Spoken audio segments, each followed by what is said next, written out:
Hi everybody, I'm Mike Allison. I'm an alcoholic. My sobriety date's February the 12th, 1990, and my home group is the Design for Living group in Nashville, Tennessee. We meet on Thursday nights at 7 o'clock. It's a closed discussion meeting. At the end of the month, we have an open speaker meeting. There's an Al-Anon meeting down the hall from us too. If you're ever in the Nashville area, we'd love to have you come to our group. First off, I want to thank Mary Beth and Jimmy for inviting Diane and I to come up here, and thank you for all the hard work you do and effort to put this on every year. This is a wonderful event. I got to come a couple years ago, and I'm glad to be back. So thank you very much for inviting us here, and all the volunteers that are helping out too that don't get much credit, but thank you very much for that. And I want to thank Roger over there and Light Audio. When I was new, my sponsor would just give me cassettes, and he'd just say, listen to this.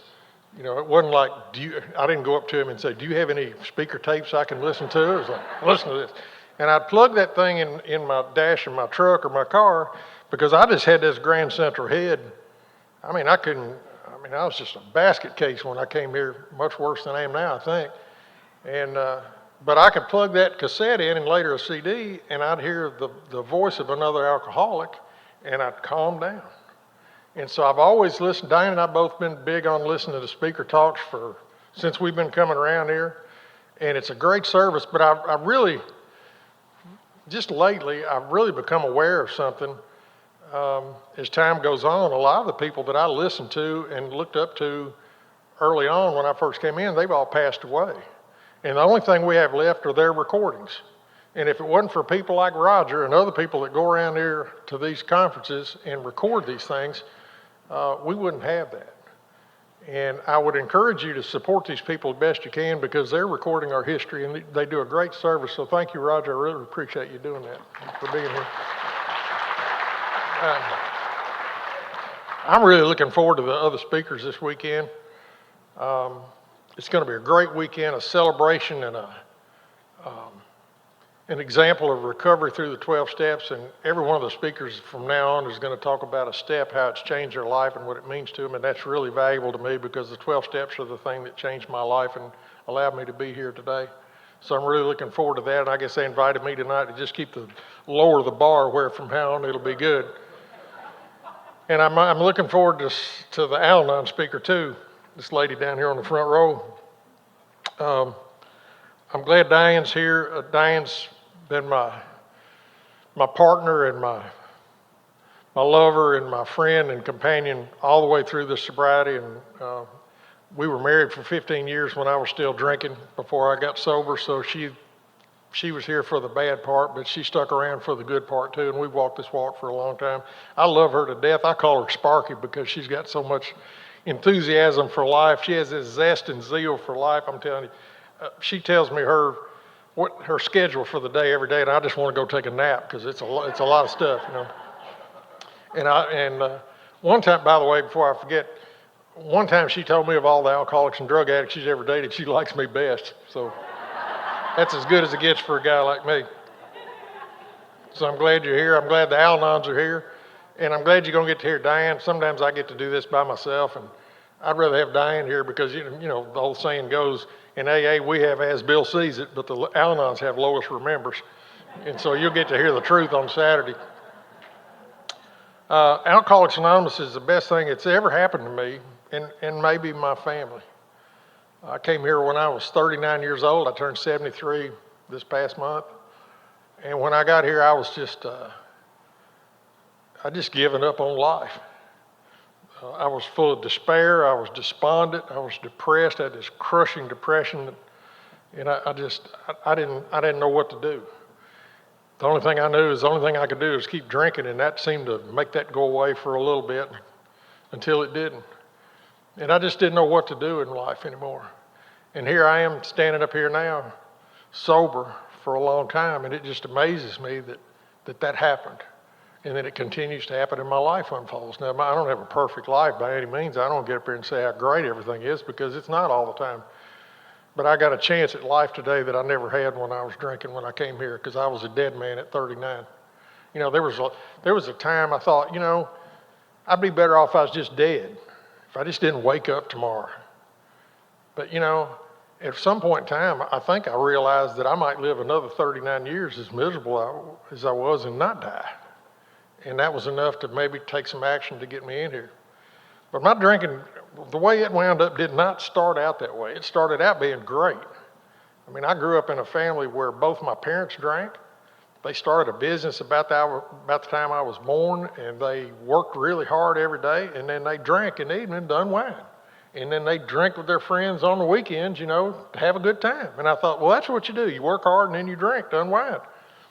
And it seemed like everybody's having a great time, except, every now and then somebody would overshoot the mark, drink a little too much and overshoot the mark, and bad stuff would happen.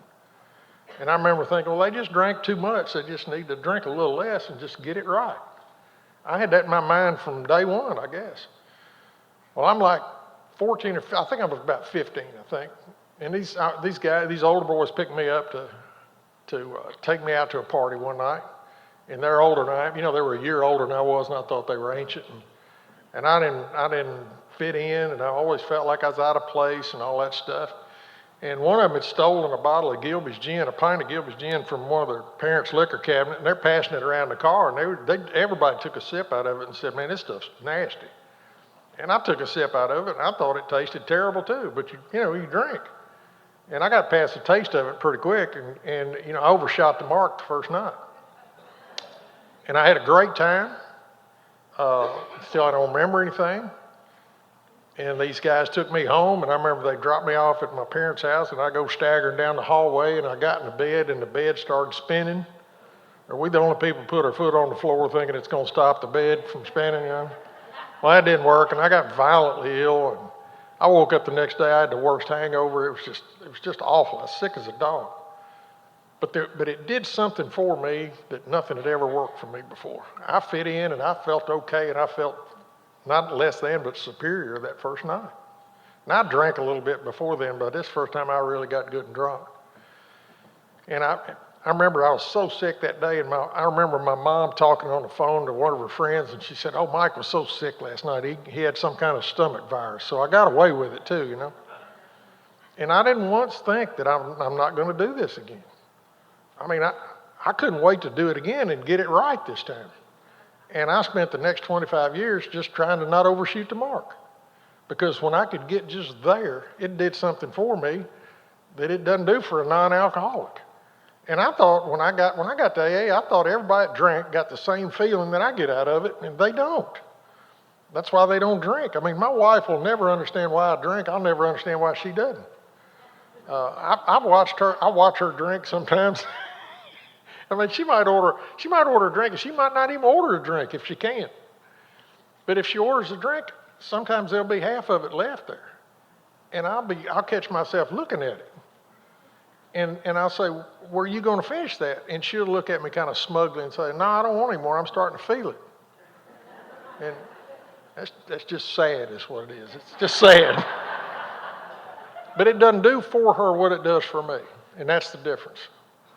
Well, I start drinking, immediately as best I can every chance I get. I used to say my grades went down when I started drinking, but they weren't that good to begin with.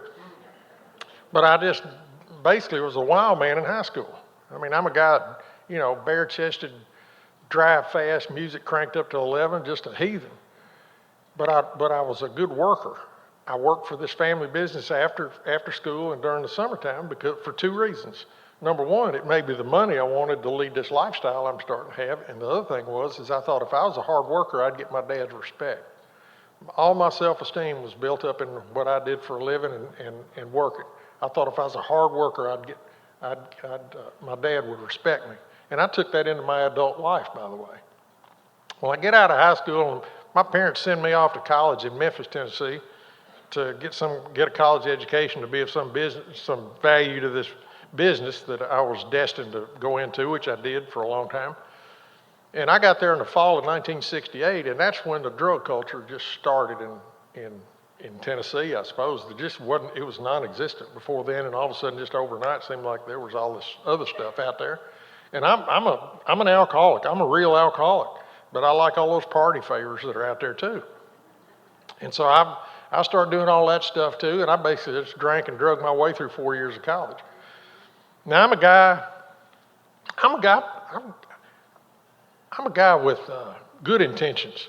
I'll put my intentions up there with anybody's.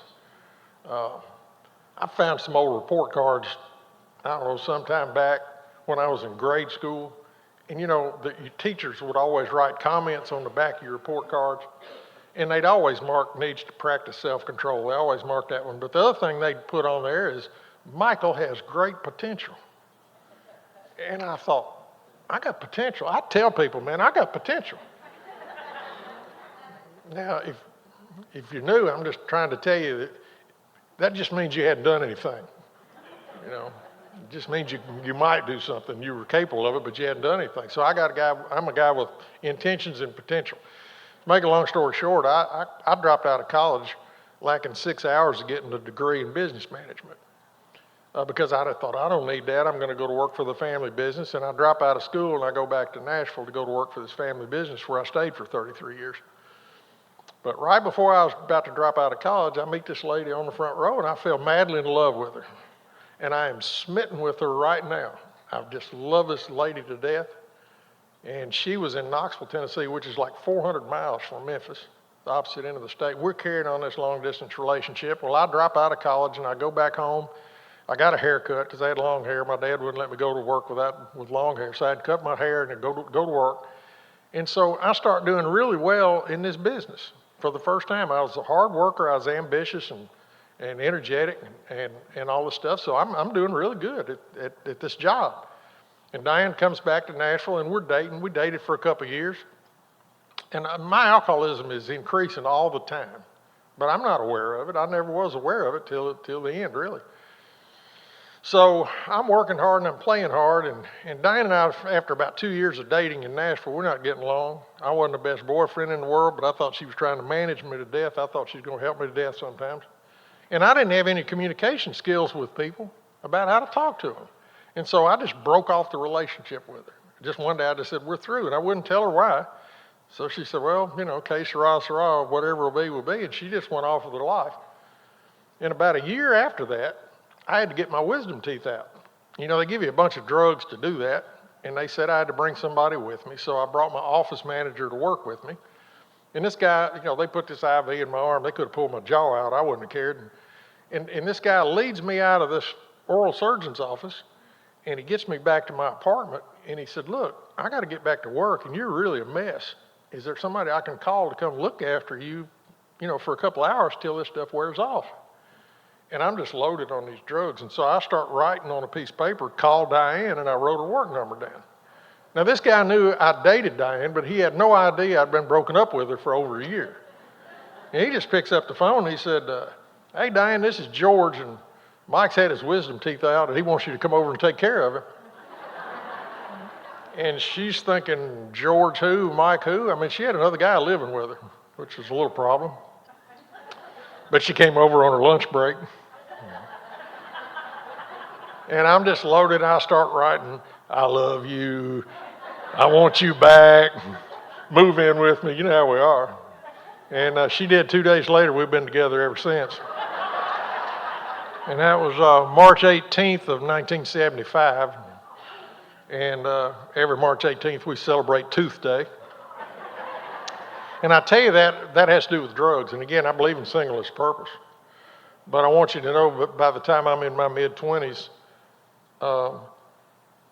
addiction has taken over my life so much that I can't do anything sober. I got to be loaded on something before I could tell this woman I loved her and I wanted a relationship with her. I couldn't get past fear and pride to communicate with people unless I was loaded on something. So we get back together, and a couple months later, I was on one of those party favors, and I just looked at her and I said, let's get married. And she was surprised. I was more surprised than she was, I think, because I didn't plan to do it. But we got married a couple months later, and we start this life together. And we buy a big house that we still live in on a long dead-end street way up on in a wooded area part of town. And I'm working hard and playing hard, and my disease is working all the time. I got this job. It's really high stress, I think. I'm just having a hard time with that. My dad leaves the business because he gets an opportunity to go take another position for a few years.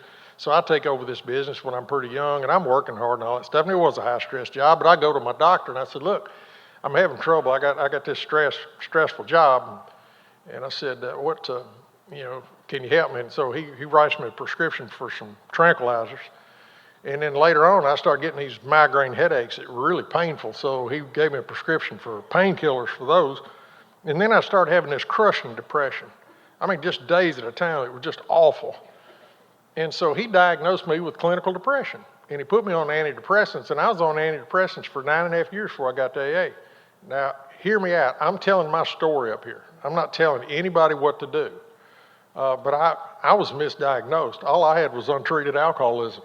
That's all I had. But it looks a lot like clinical depression, but that's what I had. And I'm just speaking for me up here because I had a psychiatrist wean me off the antidepressants when I went to treatment, and I hadn't had to have them since then. But that's my story.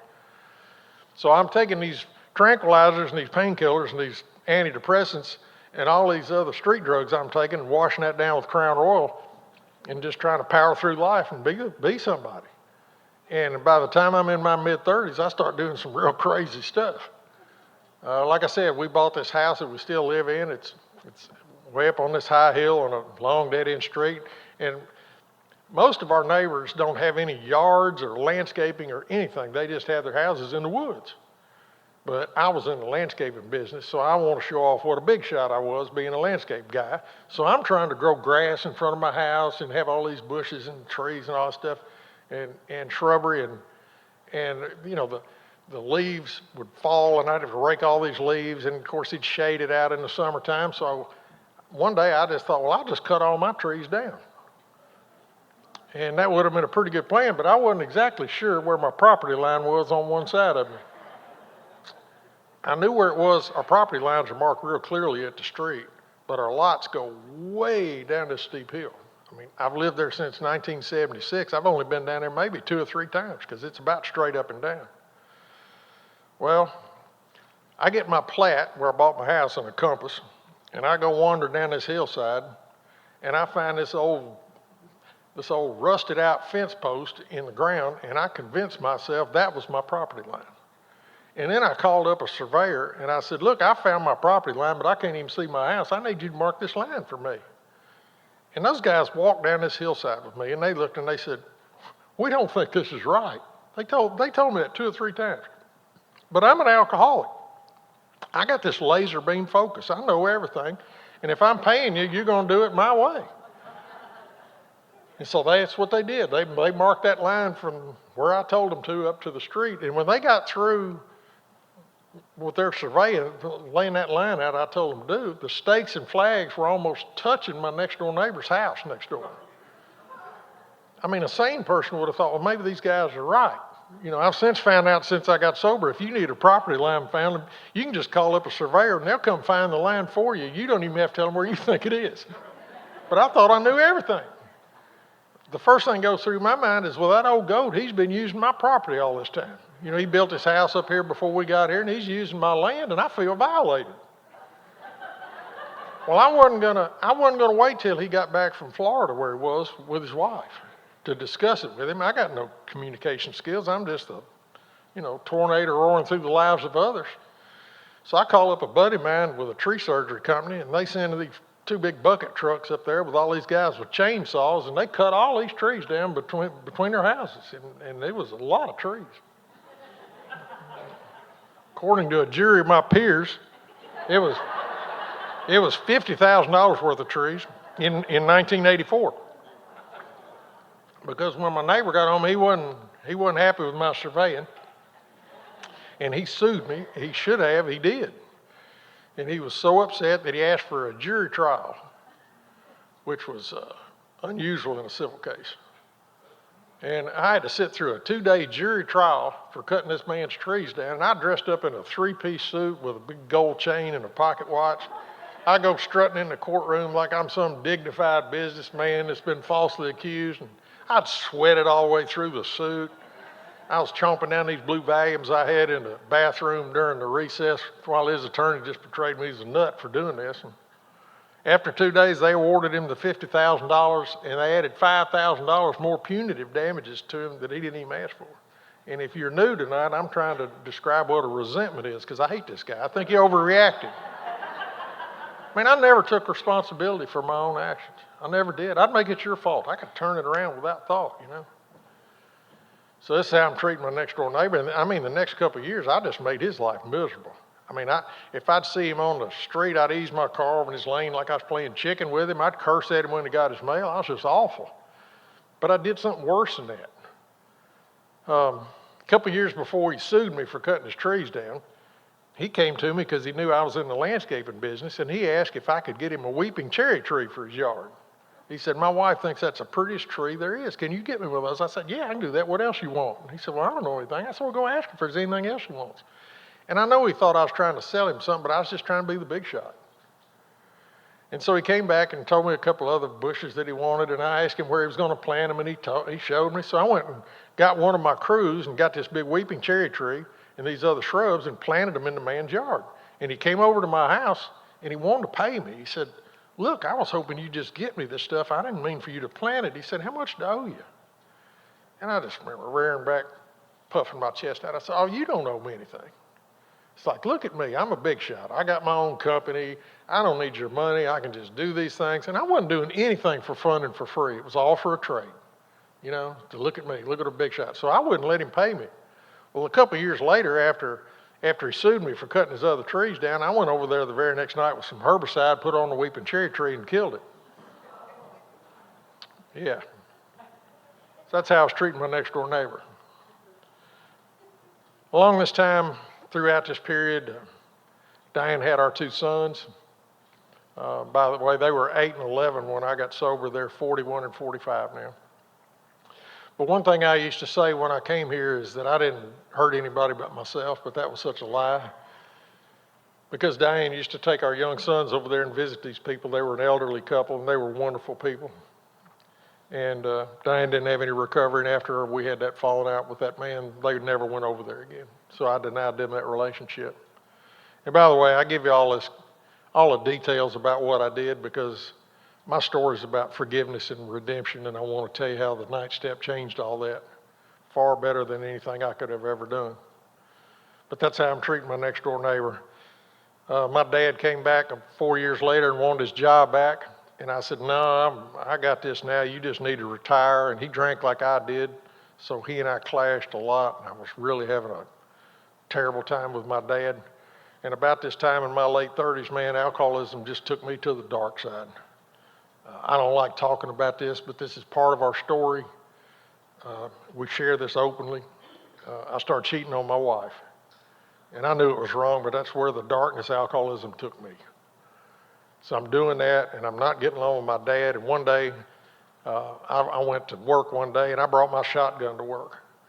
And my dad would come out every morning and about 10 o'clock and come over to my desk and tell me how he was going to help me that day. And I didn't want his help, and I couldn't tell him to stay away or anything. So I was going to bring my shotgun to work and just shoot the windows and tires out of his car when he pulled in the parking lot. And I didn't do it.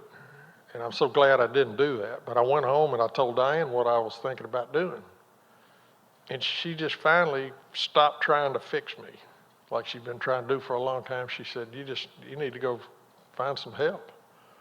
So I went to my doctor one more time and I said, look, I don't know whether you want to put me in a nut house or what, but I was going to assassinate a Buick this morning and I know that's not a good idea.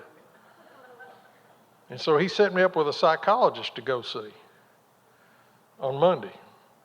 And so I thought right then, I said, maybe I need to cut back on my drinking.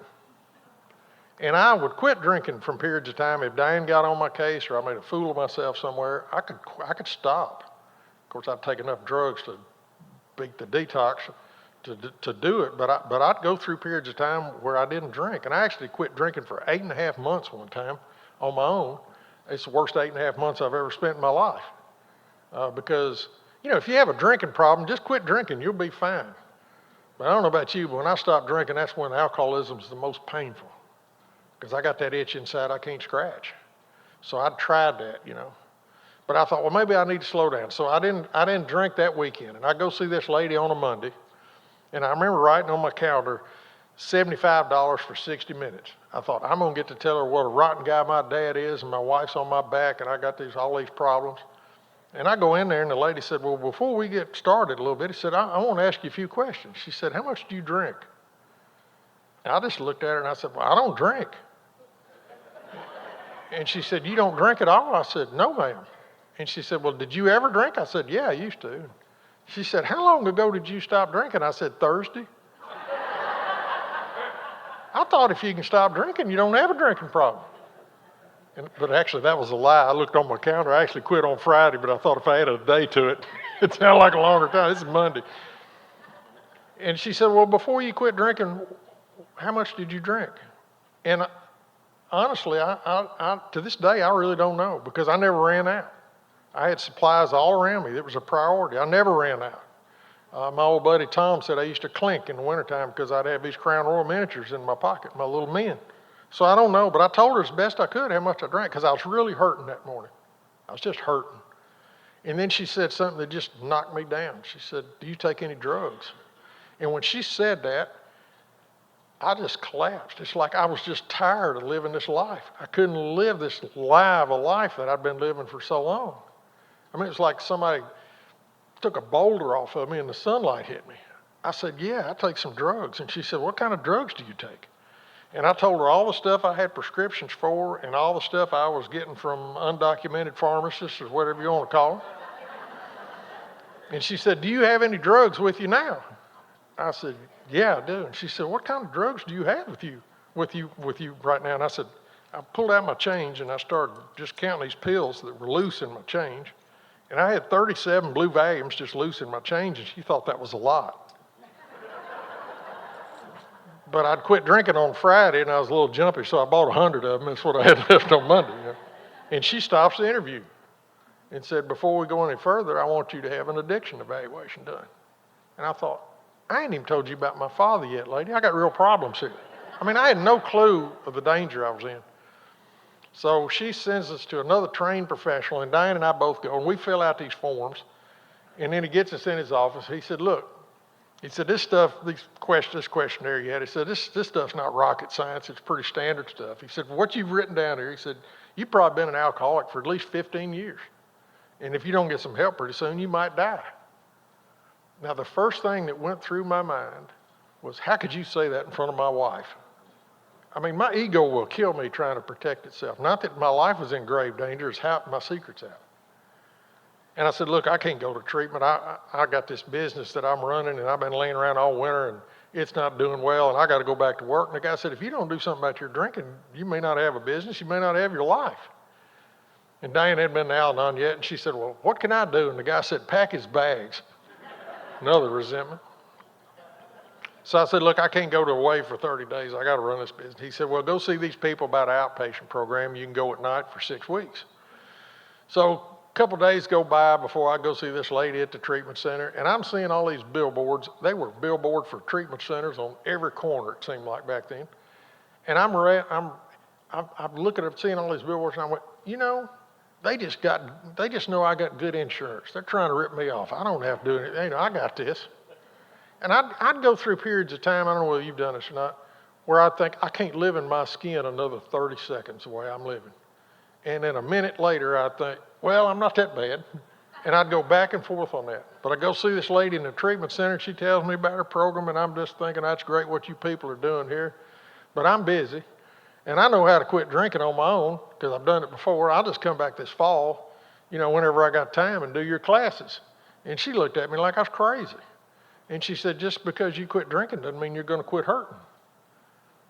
And you know, that's the first time I started connecting the dots that I had more than a drinking problem. And I didn't get a satisfactory answer on why I need to be here until I was almost a year sober.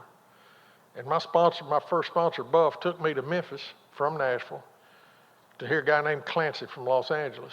He said, you got to hear this guy. So we drove to Memphis to hear Clancy. And Clancy said 2 things that night that probably saved my life. He said the natural state of an alcoholic that just quits drinking is growing depression and anxiety. And that's how I am when I quit drinking. And the other thing he said was the thing that makes alcoholism a fatal disease is that sobriety eventually becomes emotionally unbearable. And at the time where I just wasn't drinking, man, I was wanting to kill myself. And I thought, I got to have this thing. So I decided to go to this treatment program. And it's the first thing I've ever done in my life that I finished, that I know that I did everything they said to do because I was desperate.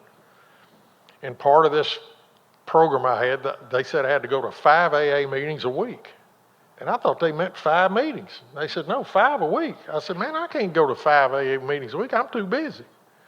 Now I'm standing up here. I got a 33-year medallion in my pocket that I got last February that I'm really happy about.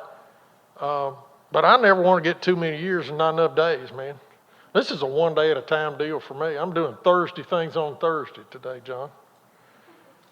And, you know, I still go to about 5 meetings a week because I got to participate in my own recovery. I feel a lot better and I'm a lot safer if I build my life around AA rather than AA around my life when it's convenient. So I still go to about 5 meetings a week. Well, I found out about the Full Moon group, which was my home group for a long time. And I go there and I pull in the parking lot of this church and there's not a parking space in there. They're parked on the grass.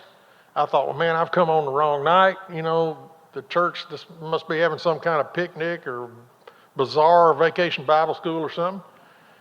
And I'm thinking, man, I've come the wrong night. I didn't know what AA was. I thought it was a couple of old guys in trench coats shaking and puking on each other. I didn't know what they were. And I get out of the car and I'm walking across the parking lot and this guy that's a singer, this R&B singer that I know comes over to me, and he's walking across the parking lot, and he comes over to me, and he said, can I help you? And I said, well, you're so-and-so. He said, yeah. And I introduced myself to him. I said, man, I love your voice. I go see you and your band at the Bluebird Cafe whenever you're playing in other places. And he said, thanks, man. I appreciate that, but can I help you? He kept asking me that, and I'm thinking in my head, this guy ain't coming to this AA thing. You know, he's a cool guy. He must belong to this church or he's going to do a benefit for it or something. But he kept on asking me. And by the way, I was so worried about somebody seeing me at AA meeting, I parked my car in front of the front door of the Cockeyed Camel every day at 6 o'clock. I never think about that. But finally, I just said, man, I heard there was an AA meeting here. And he said, yeah, mate, you're in the right place. And this guy opened the front door for me for my first meeting. And I found out a few minutes later that this guy had 4 years of sobriety. He might as well have been Bill Wilson to me. I mean, it floored me that this guy that did rock and roll was sober. Because every time I'd go see the guy, I'd just be hammered out of my mind, you know. And they seemed to know I was new. And they did a first step meeting for me. And boy, am I thankful for that. I'm telling you, I don't know about these other speakers, but when I get a chance, or any of the other people here, when you get to tell your story, I get to relive all that stuff again. I remember being at that meeting the first time, and I didn't have anywhere else to go, and these people gave me love and service. They did a first step meeting for me. They went around the room and they shared a little bit about their stories. One of the first guys that was shared was this great big tall guy named Joe W. And he said he'd had 2 DUIs in one day. Twice. And I never had a DUI. I got out on mine. So I'm thinking, I'm not that bad. And then another guy, Terry, who was my sponsor for over 20 years till he got Alzheimer's a couple years ago, he said that he slept with a pint of vodka every night because he woke up in the middle of the night shaking so bad. He'd have to wake up, he'd come to shaking, so he'd reach over there and get that pint of vodka, crack the top and drink about half of it, put it back under his pillow, and then when his alarm would go off a couple of hours later, he'd get up and he'd be shaking so bad he'd have to finish the pint to brush his teeth and shave, put on a tie, and go to work as a corporate executive at a large insurance company in Nashville. And I'm thinking, I'm not that bad. Now I'm sitting there, I got nowhere else to go. I got a loaded 9mm Smith & Wesson pistol in my pocket. I mean, I'm a dangerous person. But I was looking at all their consequences, you know. But if by the end of the night, it wasn't the jails, divorces, and bankruptcies and all that stuff, that didn't resonate with me, although I was heading in all those directions. What resonated with me is they described their misery that they had on the inside, not the outside stuff, but the inside stuff, and that they found a way out of it. And they said, look, if you just try not to drink today and come back tomorrow and do what we do, you're going to be okay. And I didn't have anywhere else to go. My friend Cliff Gooding from Oklahoma City said, if you make it to AA, you might as well stay here because we don't refer you down to anywhere else. I mean, this is it. And honestly, I tried everything I possibly knew to feel okay in this world. Everything. And it failed utterly at 39. And so I'm going to this treatment center, and I'm going to the Full Moon group. The week before I get out of this treatment center, they tell me I got to get a sponsor before they'll let me go. And there was a guy in that group named Buff that I thought must be president of AA because he said good things. He gave me his phone number the first night. And so I thought, well, I'll get Buff to be my sponsor. But now when I'm not drinking, I'm scared, I'm shy, I don't like rejection or conflict, I don't like to be around people. And so I can't ask direct questions to people, so I get Buff at the back of the room at the end of the meeting, and I said, you know, Buff, I got to get a sponsor before I get out of treatment next week. And he just looked at me and he said, well, you should ask somebody, and walked off. So I saw him the next meeting, and I went up to him and I said, Buff, will you be my sponsor? And he said, sure, I'll do that. He said, look, I've loused up my life a lot. I've been bankrupt twice, divorced twice. He said, look, I'm going to be bone-crushing honest with you. And I want you to be bone-crushing honest with me as much as you can, or this won't work. He said, I go to a lot of meetings, but then he told me something that changed my life. He said, if you'll take the 12 steps with me like I took them with John Bradford, your life will change whether you want it to or not. And maybe that's the best news anybody's ever told me, because I see people that take the 12 steps with somebody that's been through those 12 steps, and their life gets better before we see it in them before they do sometimes. And I'd like to tell you, because I got that good news, that I took all 12 steps immediately and my life got wonderful. Nope. Where we read at how it works, that some of these we balked, I balked at every one of the steps. I balked at every one of them. I'd take some action till I got feeling okay, and then I would stop until it got so painful that I was either going to drink again, blow my brains out, or take the next step. I don't recommend doing that, but that's what I did. It took pain for me to do that, and desperation. This deal works a whole lot better if you're out of ideas. So I knew I was powerless over alcohol. My life was unmanageable. I looked at step 2, came to believe that a power greater than myself could restore me to sanity, and then I looked over at step 3, talking about God.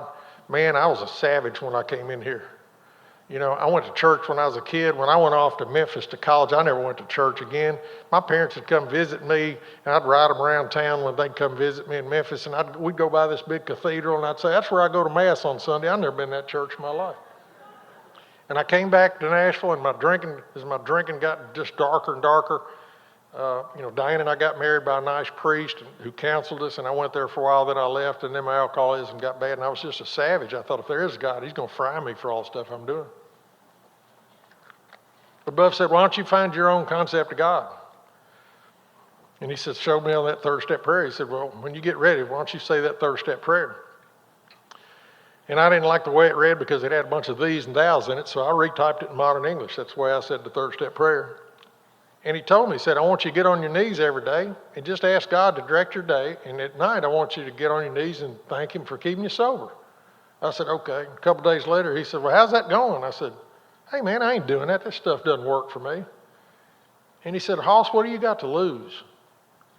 And I started praying just to get my sponsor off my back.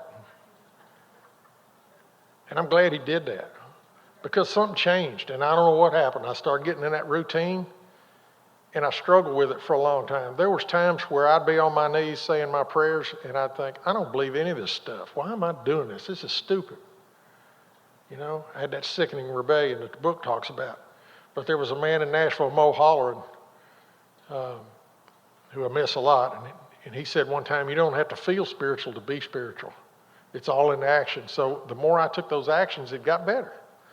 I even my prayers started being longer every day. I started laying out the whole day for God, what I want God to do that day. And one day I just started laughing. I said, hey, I'm trying to con you. So my prayers became thanks and, guide me in thanks at night. So I'm going to meetings. I've learned the lingo. I'm making friends. I'm living off the first 3 steps, and I think this is good. It's good, Diane's happy that I'm not drinking. And I even said one time, I made a mistake one time. I was in my home group sitting right next to this guy named Frank, who was Steve's sponsor over there for a long time. I said, I think the promises are coming true for me, and I'm only on the 3rd step. And he leans over to me. He said, you're doing the alcoholic waltz. I said, what's that, Frank? He said, 1, 2, 3, drunk. 1, 2, 3, drunk. I thought, you old goat, you got sober before the Civil War. I've been to treatment. I know these things, And they just let me go. So I tried being wonderful on the first 3 steps for 10 and a half months, and it about killed me. Because I read in this book, which, by the way, there's nothing in this book designed to hurt anybody. But I read in this book that we made amends to people and we were rigorously honest and we shared in a general way. And I had so much guilt and shame and remorse for cheating on Diane that I got her, I decided I need to make amends to her. And without talking to my sponsor, I get her in a conversation one night and I told her in a general way that I'd been unfaithful to her and that I was going to be the husband and father she deserved. And it didn't go well. And by the way, if there's anybody thinking about doing that, come talk to me. Come talk to me. Because I really thought I was doing the right thing. I really thought I was making amends to her. But it didn't go well, and I called my sponsor, and he just went thermonuclear. And I try to keep my language clean up here. I don't know who's out here in this audience, but I want to represent AA best I can. So I can't tell you exactly what he told me, but I'll paraphrase what he said. He said, that's why they number the steps for smart college boys like you. And he said, by the way, Hoss, you didn't make amends to her. All you did was dump your guilt. And when he said that, it was like somebody stuck a knife in my chest because I knew he was right. And that's when I hit my bottom. I mean, Diane had every reason to leave me, and I thought she would, and she didn't. But that's when I reached the bottom of my understanding. And that's when I started paying attention to what my sponsor was. I thought I was doing what my sponsor told me to do, and I just wasn't, you know. But that's when I became teachable. And I started writing that resentment list. I listed my resentments. The second column says we ask ourselves what did they do to us? And the third column is how did it affect me? And I'm thinking, I like this. I like this 4-step. I did all these things for these people and they turned on me. I always fancied myself as a people pleaser, you know. If you think you're a people pleaser, just make a list of all the people you've pleased. You know, just 3 names. Boy, after I wrote those first 3 columns, the 4th column it said, what were my mistakes? And what did I do to make the resentments worse? And for the first time in my life, I wrote down in that 4th column who I really was, how I treated people, not who I was pretending to be or anything. I wrote the facts down about all the people, you know. And what I found out, the people that I had the greatest resentments towards were the people that were the closest to me that loved me the most. They were top of the list. And I thought, there's something wrong with me. So I prayed for all those resentments. I made a fears list. It says we listed our fears in black and white. So I had all these fears that had been bouncing in my head like a weed eater all my life, and it was helpful to write all those down, to list those. And then it says we ask ourselves why we had it. So I start writing these elaborate reasons why I had each one of these fears, because I wanted my sponsor to think I was doing a great job on this. And I thought if I could just explain them, then that would be sufficient. Well, then the next sentence in the book says, wasn't it because self-reliance failed us? And I looked down at all my reasons, and I might as well wadded it up and threw it in the trash can. You know, I spent my whole life with my back against the wall thinking I got to shoot my way out of everything. I mean, I acted like a tough guy all the time. I thought the world was just out to get me all the time, and I had to fight back. That's a terrible way to live. You know, a little ways down it says, we try something new. We ask God to remove it and ask him what he would have us be. I didn't know I had that to rely on. You know, I can explain my fears all day long. I ain't gonna make them go away. I just know why. Then I did a sex inventory. I tried to remember every relationship I had, whether it was a one-night stand or the 15-year marriage that I had with Diane at the time, and I might as well have written one story how I treated women and just dumped all those names in it. Because I didn't know how to be a partner. I treated them the same way. It wasn't malicious or anything. I just didn't know. I didn't have any skills. And I've learned those from sober men and women in AA. And I'm doing this inventory, and I'm thinking, man, I've loused my marriage up. There's no way this is going to work out, you know, after I was finding my part in it. And Buff said, why don't you just keep taking action and let God sort that out? So I did that. So then she shows me in the book that Bill Wilson just didn't write this book because it was a good idea. He wrote it based on the things that people tried and either worked or failed. And he showed me in there on the 5th step where it says the people that kept secrets to themselves, invariably they got drunk. And I didn't want to drink again. So I wrote down all the secrets that I swore I'd never tell anybody. And some of them I wrote down in code. So if somebody found a piece of paper, they wouldn't know what it meant. And I go over to his house on a Saturday morning, and he invites God in the room, and he said, what's the worst thing on your list? And I looked down at the code, And I told him something I thought I'd never tell anybody. And he didn't throw me out of his house. Instead, he told me the worst thing that was on his fifth step list. He was a man that loved me enough to make me comfortable enough to tell this garbage where I could get this poison out of my system. And I want to say right here, I want to just kind of go down a little side road here. As I said, I have a really good life today. I love my life. I love my life with Diane. And sometimes I don't like talking about all that stuff. But you know what? That stuff has value. Our dark past is our greatest asset. And I got to remember that. I was listening to a guy's fifth step some time back. And we went for a ride in my car on a Saturday morning. And I invited God in the car with us. And I asked this guy, I said, well, what's the worst thing on your list? And he told me something. And it was kind of general. So I asked him a question about it. And he gave me an answer to my question. And then I just told him the worst thing is on my fifth step list because it doesn't have any power over me anymore because I've told it to I don't know how many people now. And all of a sudden I saw a change in this guy's eyes. I saw a shift in the way he was looking and he got quiet. And he said, I didn't tell you the truth a minute ago. Let me tell you what really happened. Now, if I hadn't been vulnerable enough to tell him that stuff, it wouldn't have helped him unlock that poison to get it out of him. So that stuff has value. Well, I'm sharing this fifth step with Buff, and he says, okay, is that it? And I looked down at the code, and there was some other stuff on there that was similar, but I thought, well, I've told him this other stuff. It's the same kind of stuff. I said, no, that's it. He said, are you sure? And I looked at the code, and I said, yeah, I'm sure. He said, are you sure? And I said, yeah, I'm sure.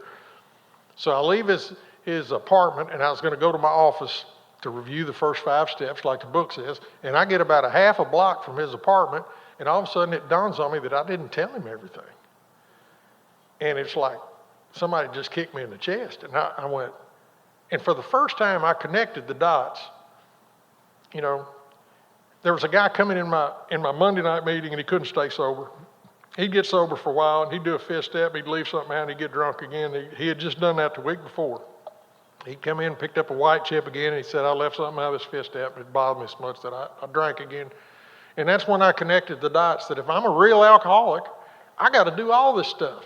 I don't get to do this stuff cafeteria style. If I don't do all this stuff that they did, I'm a dead man. So I picked up my phone and I called Buff. I said, hey man, I left something out. And he started laughing. And I'm sweating because I'm having to tell my sponsor I lied to him and I didn't want to tell him this stuff anyway. And I said, why are you laughing? He said, well, usually it takes a couple of hours before they call back. You're easy. He said, what is it? And I told him, he said, I love you anyway. And I've got to tell a lot of men that I love you anyway. We're just trying to get well here. So I go to my office and I pull out my book and I see step 6 and 7, you know, entirely ready to have God remove all these defects of character and humbly ask him to remove my shortcomings. I'm going, boom, boom, 2 steps and 2 paragraphs, 5 minutes each, man, after all sweating all these inventories in this fifth step.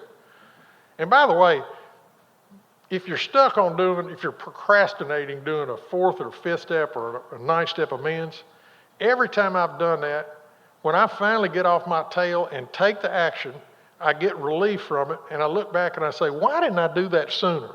All I do is delay my recovery and prolong my misery and usually the people around me. You know, like Peggy Martin said, the steps aren't punishment. You know, and I forget that sometimes. So I read these 2 paragraphs and I think, okay, boom, boom, God, take this away. And instead of, Buff wants me to start on this 8-step amends list, but nope, I'm good now. I figured out, I wrote this inventory of how I loused up my life. I'm just not going to be that guy anymore. I know how to do this. And so I had to run on self-will for a while. And I realized that for about a month or 2, you know, this ain't no self-help program. You know, if I don't have a higher power to remove all this stuff and to guide me, I'm in a whole lot of trouble. Because I was the same sarcastic, explosive, depressive, awful person to be around, except I knew why now, and that's of no value. Well, I'm down in the Florida Keys at Diane's parents' vacation home, and we're down there at Christmas time in paradise.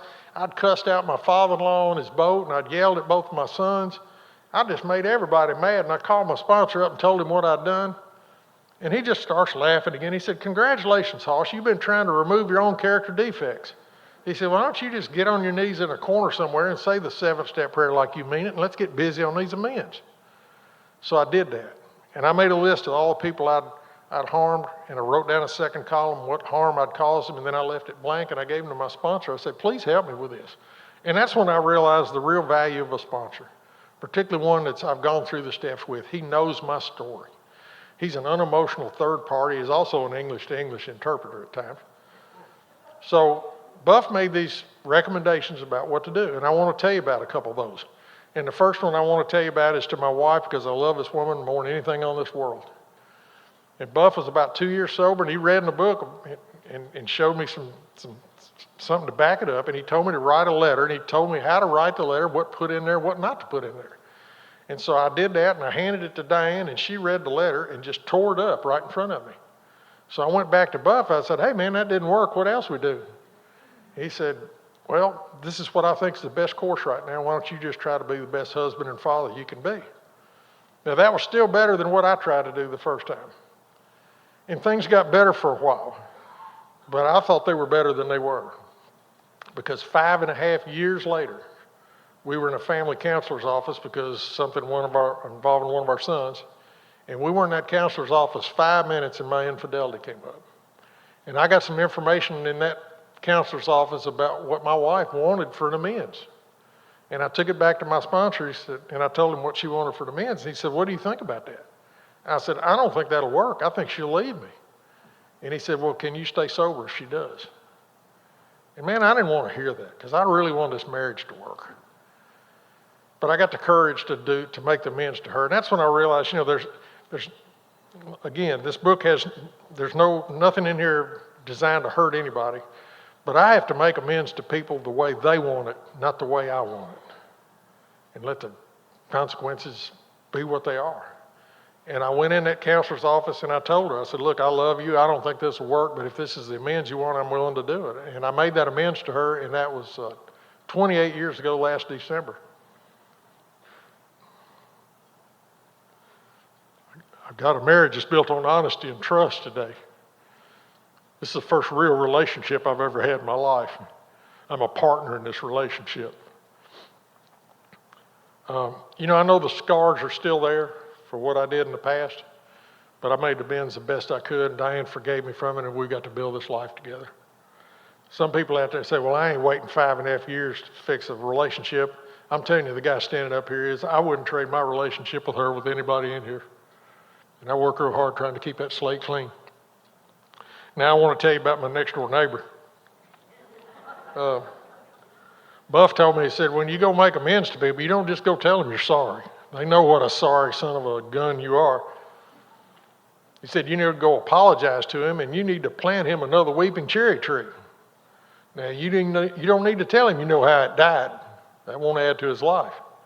Well, I don't know about you guys, but when I have an amend that I find out about, these people just seem to appear in front of me. And a couple days later, I'm coming back from the backroom group on a Sunday, and I pull in my driveway, and I look up there, and there is my next door neighbor out there on his riding lawnmower. And my heart starts pounding. I stop at the foot of the driveway and put the car in park. And I said, God, I don't know exactly what I'm supposed to do here. Please give me the right words to say and show me how to do this. And I got out of my car and I walked around the 6-foot-high wood fence that I'd put up to screen him out after he sued me. And I start walking over there to him, and his eyes get big as saucers. And he has this look on his face like, can I get this lawnmower in a high enough gear to outrun this guy, or should I abandon ship and run? I mean, he's afraid of me because we hadn't spoken in years. But he turned the lawnmower off. And he got off the lawnmower and he came over to me. And I said, Mr. Logan, can I talk to you for a minute? He said, sure, what is it? I said, I did a terrible thing cutting your trees down. And I've disrespected you and your wife for a long time, and all that was wrong. And I'm trying to change some things in my life, and I don't know what I can ever do to make up for the damage I've caused you. But if there's anything I can do to make that right, I'm willing to do whatever it is. Now, I didn't mean to say that. I didn't mean to say I'll do whatever you want me to do. I really didn't mean to say that, but I asked God to direct what came out of my mouth, and that's what I blurted out. And I thought the man would just say, get off my property and don't you ever come near me again. Because that's how I dealt with people. You got my way, I burned a bridge with you, man. I mean, nuked it if I could. And that's what I expected other people to do, and that's what I thought this will be the end of it. He'll tell me to get off my property and this will be done.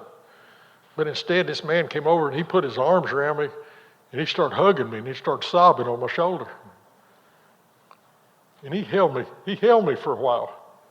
And I'm just frozen because I don't know what to do with that.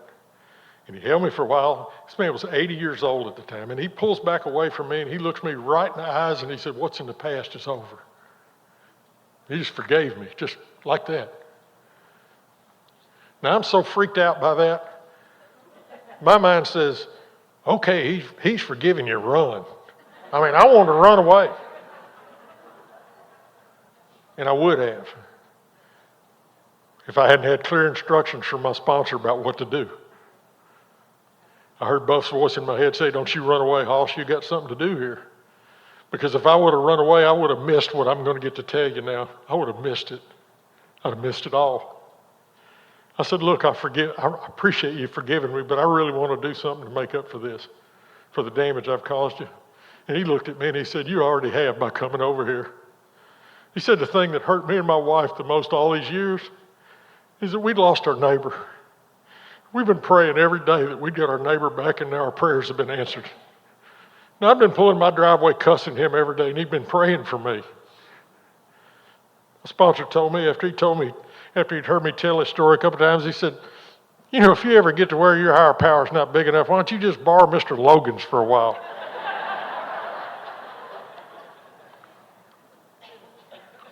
I said, well, I appreciate you forgiving me, but I really want to do something for this, to make up for this. He said, well, you already have by coming over here. I said, well, I noticed your cherry tree died over there. Can I plant you another tree? He said, oh, you don't have to do that. And I said, look, I'd like to if you'll let me. And he said, well, Ms. Logan will like that. Well, my business was not doing well when I first got sober. If you're new tonight, I don't want to discourage you, but I want to tell you my business got worse the first 2 years I was sober because I'd made a lot of bad decisions. It took a long time for that to bottom out, but eventually it did, and it got okay, and I had some good years, some not so good years, but I managed to retire from it after 33 years. But my business was bad. And my older son, who's 45 now, he was, 12 at the time. He doesn't even remember doing this. He and I went and got a bigger weeping cherry tree and planted it in this man's yard. And I've got a letter that this man wrote me that I carry in my big book that I get to read to you here. This is dated June 26, 1991. Dear Mike, it was with much surprise that we found the beautiful cherry tree in our yard when we returned home yesterday. We had not expected it so soon. We appreciate it so very much, and we will care for it, and we will cherish it always, not only for its own sake, for it is a beautiful tree, but because it symbolizes a deep and lasting friendship between us and you and your family. We pray that God will bless you and your family in all that you do, and we pray for ourselves, for we are a sinful people by nature. There are none of us without fault, and we need His constant love and forgiveness. Again, we thank you for the tree. We're all the more grateful because you did not have to do it. Your friendship means more to us than you know. Most sincerely, George Logan. This man gave us a box of Omaha steaks for Christmas every year until he died after that. The first flower, my dad died about a year later, and the first flowers that came to the funeral home was a wreath of purple orchids from Mr. Logan, and I've still got one of those on my desk. He died about 6 years later. And you guys have taught me to show up for weddings and funerals and graduations, things that I used to be too busy for. But we suit up and show up. So I go to this big church, this big Baptist church in our neighborhood, and I go over there and it's full of people. And I'm walking through the receiving line, and I don't know anybody in there. I don't know a soul. And I'm shaking hands with people. And I shake hands with this one man, and he said, oh, you're Mr. Allison. Dad told us all about you. And I'm going, oh, great. Why did I come here, you know? He said that you'd had a disagreement, but that you'd made it right. And you see, I'd have gone to the grave hating the man, but I was desperate enough to do that 9-step amends that my sponsor told me to do, and it worked out like that. So then the promises started coming true for me when I was making amends. I started knowing a new freedom and a new happiness. I got a 10th step to stay current.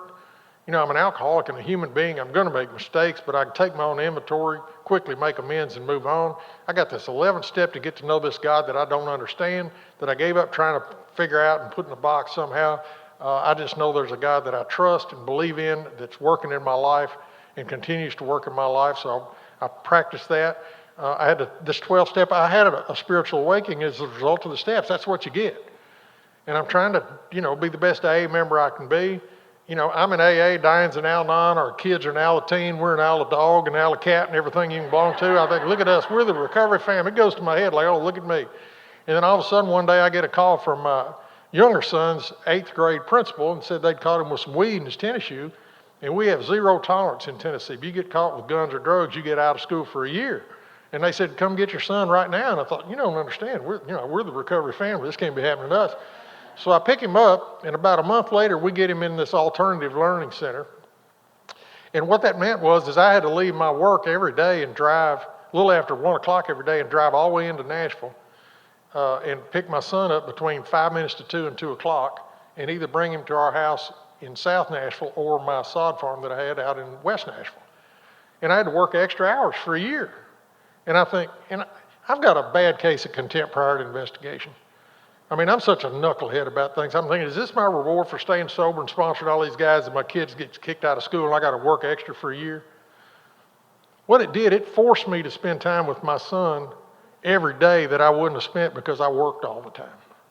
And I got to know him and have a relationship with him that year that's priceless today. He's 41 right now. He's lived in Northern California for almost 21 years now. He's a lot like me. He struggled with drugs and alcohol his whole life. He's on his own path. But he and I have been able to talk about that. And one thing I've told him in the past, I said, look, I want you to know something. You know how much time I spend with AA? And I said, but I want you to know I would never love you any less because you don't go to AA. This is just what I do. If it'll help you sometime, great. But I love you just the way you are. And he said, well, I appreciate you telling me that because I see what it's doing for you. So that's what I can do about that. When I'm about 10 years sober, my sponsor gets a fatal disease and it takes him a year and a half to die from it. And as Buff was dying, there were people asking me, who are you going to get for a sponsor? And I just put them off, as long as Buff's alive, he's my sponsor. Well, he died. A couple of guys at his funeral actually asked me who I was going to get for a sponsor. I guess I need a sponsor. And then I had a conversation in my head. Some of you guys may have already had this conversation too. I thought, man, you're 10 and a half years sober. You've worked through all 12 steps. Your marriage is good, your family's good, your business is good. You know what Buff would tell you anyway, you probably don't need to get another sponsor. And I thought about that for about 2 seconds. I thought, that's nuts. I'm an alcoholic. I don't know about anybody here, but I have to have another man that I am accountable to and will take direction from. I've had 3 really good sponsors. My other sponsor got Alzheimer's, and I have a new sponsor, Jay, that I've had for several years, and it's been a whole new experience with him. But I gotta have another man. And so this guy, Terry, the guy I told you about that drank the pint of vodka every night, he came in 6 months before I did, and Buff was his sponsor, and I rode his coattails through the steps because I saw what it was doing for him. I saw the promises come true in Terry's life. So I picked up the phone and called Terry. I said, look, I was thinking I don't need to get another sponsor, but that's crazy. I said, will you be my sponsor? And he said, yeah, but I'm not Buff. And you see, I thought I need somebody like Buff. There'll never be anybody like Buff was. That man died August the 5th of 2000. There's not a day goes by that I don't think about him because he helped me straighten out my life in so many ways. He loved alcoholics. He was a great AA member. But Terry said, I'm not Buff. Well, Terry was my sponsor for over 20 years, like twice as long as Buff was. And he taught me skills about how to be a husband and a father and a son and a brother and a grandfather and all those things, all those living skills. And he's a one day at a time guy too. So, but when I reach out for help, I think it's all about me. But God has us all connected. After I hung up the phone with Terry, he picked up the phone and called Dave W. and said, hey man, I wasn't going to get a sponsor, but Allison said, that's crazy. Will you be my sponsor? So that's how we help each other. I want to share a little bit about, several of you said you like my Dr. Zeus tie. I've heard another guy in here talk about Dr. Zeus before. I read Dr. Zeus when I was a kid.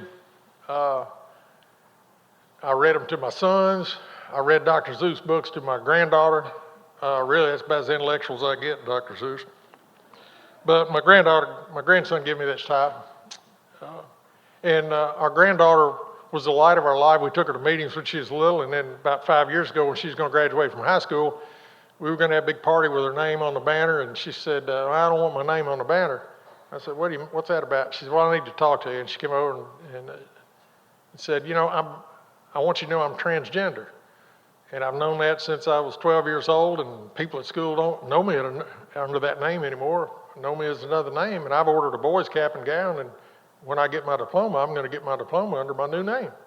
And that was a real change. And the reason why I want to talk about that is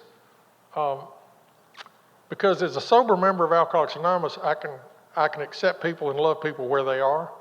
I've heard people say acceptance doesn't mean approval. Well, it doesn't mean understanding. I don't know what it's like to be transgender, but I know it took great courage for my grandchild to say, this is who I am in spite of any kind of animosity he might face. That's who he is. And he needs my love and support more now than any time since I've ever known him. And as a sober member of AA, I get to give that to him. And you gave that to me because I can do that for him.